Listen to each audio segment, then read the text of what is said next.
Chris Roebuck is a visiting professor of transformational leadership at the Cass Business School at the University of London, and he joins us now. Welcome back to Money Talks, Chris. Great to have you as always. Let's start with a little bit of background about London itself. What makes London Europe's financial capital? The advantage of London is sort of multitudinous in that there has historically been a build-up of banking for, to be blunt, a few hundred years. Therefore, what's happened, that original critical mass then attracted international banks from across the world when the whole financial services system became global. Most international banks want to have some significant presence in Europe. London seemed to be the obvious place. The other thing is that obviously the language is English.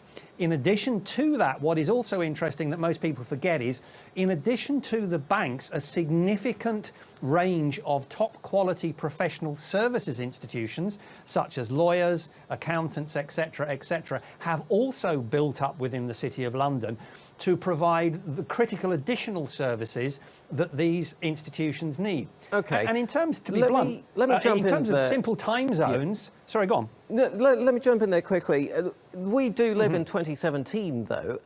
Why can't places like Frankfurt and Paris replicate these kinds of things now? I think it's about how long it takes you to build up a critical infrastructure, a critical mass of the expertise within the financial side and the supporting professional services. One of the other things about London that is good about Europe actually as a whole is that it's halfway between Asia and USA in terms of time zones. So it's possible to have a meeting in London and speak to both Asia and the USA as those markets open and close.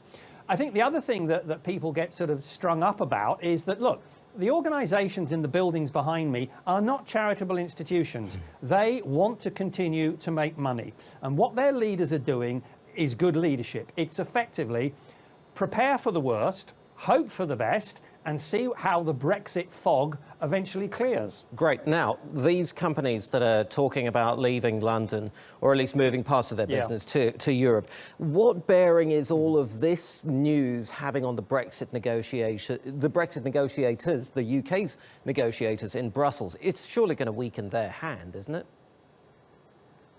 Well, the question is, depending which negotiators or which government ministers you're talking about, one, do they care? And two, what can they do about it?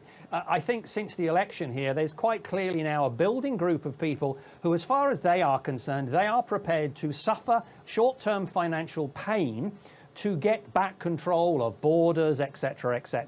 There is another group of people that are saying, actually, let's be a little bit flexible on this, because we really don't want to be in a position where there is significant tax revenues that are now currently going to the British Exchequer, going to the German Exchequer.